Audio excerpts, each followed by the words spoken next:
Hey, welcome back to the Disney Plus Everyday Challenge, and today we have American Born Chinese. This is a Disney Plus original series. I believe it's, I don't know if it's treated as a Disney Plus original series. Maybe it's like on a Disney network, maybe it's on ABC, I don't know.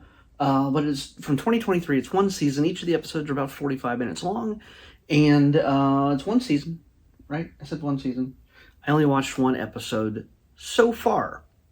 Why? Because I think I'm going to watch the rest of this. It's actually really good. It's funny. It's got a little bit of a fantasy angle to it. It's got some Chinese, I guess, maybe mythology involved in this. We start out the story with being told sort of in Chinese with the Chinese lettering on the screen, and then translated for those who don't speak Chinese into English, translated into it just tells an ancient story. And right off the bat, we see what looks like a young man on the run from another man for stealing something that he shouldn't have. And it turns out that they're kind of monkey men. So yeah, they look kind of like monkeys. And it what looks like it's another dimension. At first we think it's like maybe ancient China, but it seems like it could be an ancient realm, other dimension. I don't know. Being that it's mystical nature, and there's monkey men involved, I kind of say this is not historically accurate, but it's fantasy. But this is not the core of the story. This is definitely it's a big part of it, but the chase ends through mysterious circumstances, and we pick up suddenly in the middle of a shopping center in modern day America. I'm guessing it feels a little California-ish, a little bit. We see a young man. It's like a sophomore in high school. He's Chinese, and his name is Jin Wang, played by Ben Wang. Oh, he really doesn't have to stretch for the last name at all, but he is just shopping with his mom, trying to get school clothes. It's a complete opposite of what we just watched, of just this fantastical chase through the woods and all sorts of acrobatics and stuff like that. Yeah, it's a hard shift. And what we do is we get to know Ben a little bit more. We get to see that he just sort of, he wants to be popular. He wants to be, accepted, as anybody does, for who he is, not who he appears to be. Oh, you're Chinese, so certain things are assumed about you. You get that. You do obviously get that with a number of people who are, say, the minority amongst a number of other students who tend to, the school he's in, from the initial establishing shots, it's a fairly diverse school, but he apparently is, honestly, if this is California, it's very strange that he's the only Chinese student. There's a good number of Chinese people throughout California. But anyway, doesn't matter. I don't know where this is set, but we'll figure that out as we go along. Maybe I just wasn't looking at the right moment or paying attention. But what makes it important that he is the only Chinese kid in school is that when he does get to school, and by the way, he has friends. I'm not going to spoil everything, by the way. He has friends that he's kind of trying to get in with on the soccer team, maybe, just sort of build up his personality. He wants to talk to the pretty girl in his school. He also has a friend that he doesn't hang out with anymore. We discover in a conversation with his mom, who he got into cosplay. I know a lot of cosplayers. They don't necessarily, I don't know any really high school cosplayers, but they really don't wear their cosplay to school all the time, do they? I don't know. I always figured it was a con or like an event thing. I don't know. Either way, we find out that the two friends parted ways for reasons that they get into eventually in the first episode. But by the way, this story is very layered, and there's a number of different things going on here, but it's mostly centered around Ben. And the school day barely starts before he's pulled out of class, and he is introduced to another young man. What's his name? Come on.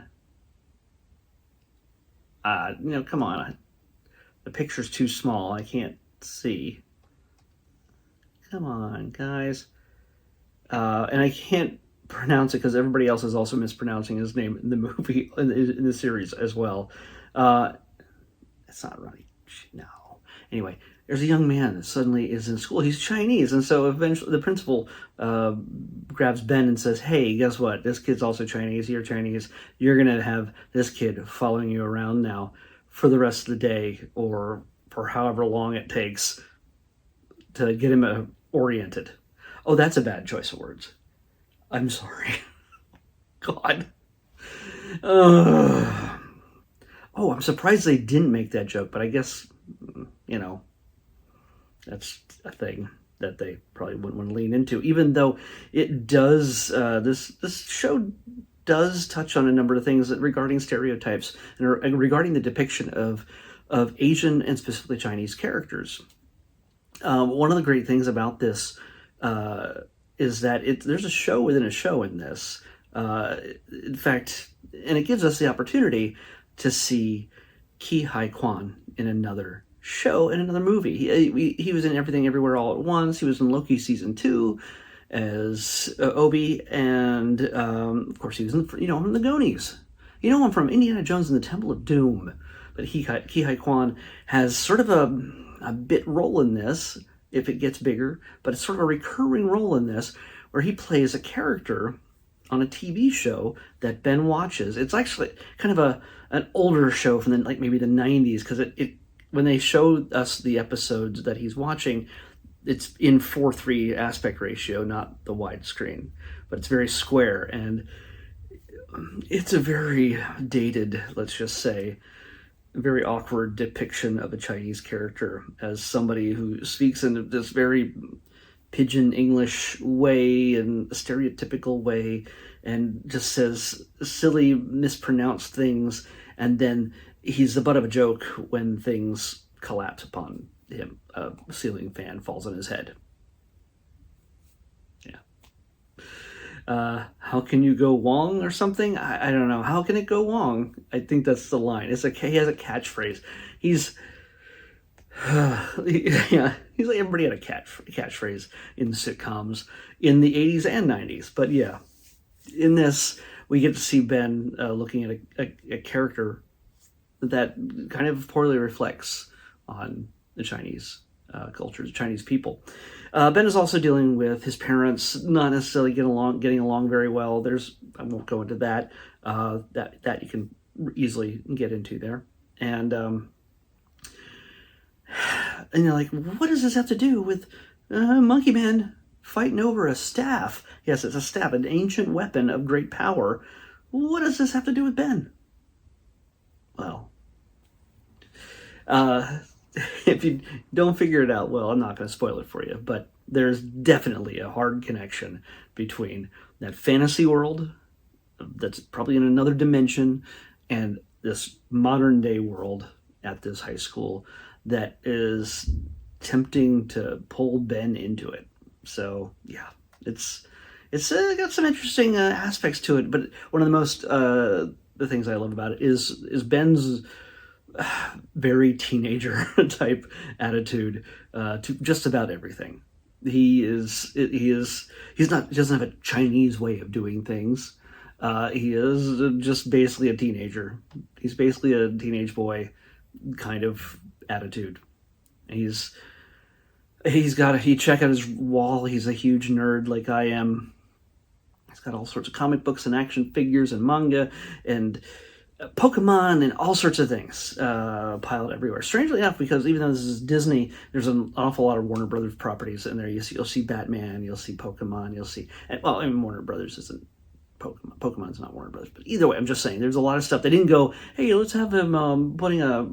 Oh, there is a Hulk. I did see a Hulk on the shelf, an Incredible Hulk action figure. So they didn't put a pile of Marvel comics on the shelf next to a bunch of Captain America or Iron Man action figures and things like that, but the Hulk is there. Anyway, he's definitely having a hard time fitting in. And does he have a greater destiny waiting him? Maybe. How will that fit with his very kind of checked out kind of attitude of things? Well, I think it's going to be pretty interesting. Everything is established for the most part in the first episode. And by the way, also how the Ki Hai Kwan TV show figures into this whole story is another thing. It comes to play in his life within the first episode. And how it all works out, well, obviously we've got about 8 episodes to go. Well, 8 episodes total. Oh, did you see that? The person? Yeah, it's Michelle Yeoh. So anything you're going to throw Ki Hai Kwan or Michelle Yeoh into it, and hey, they were just in Everything Everywhere All at Once. Come on. So that should be a big enough reason for you to check this out. Again, it's good fun. It's funny. It's got action. It's got some things to say, but it's absolutely fun. And it's still a drama. It's a drama, but it's also a comedy. It's full of fantasy, and it's definitely something you want to check out. There's a few other names I want to go into mention here that some people might recognize. Let's see, Ronnie Chang, you know him from The Daily Show, is on here. Brian Husky, he's a comedian. You see him in a ton of stuff. He's just everywhere. Jennifer Irwin, I recognized her too. So yeah, everything I've seen so far is a great cast, and even though I've got a lot of stuff I still am not watching, I'm also watching Three's Company reruns right now, which is, don't get me started. I'm just doing it because I can. And yeah, they're nearly 50 years old. So it's a different world. Just talking about my culture. Anyway, I highly recommend this.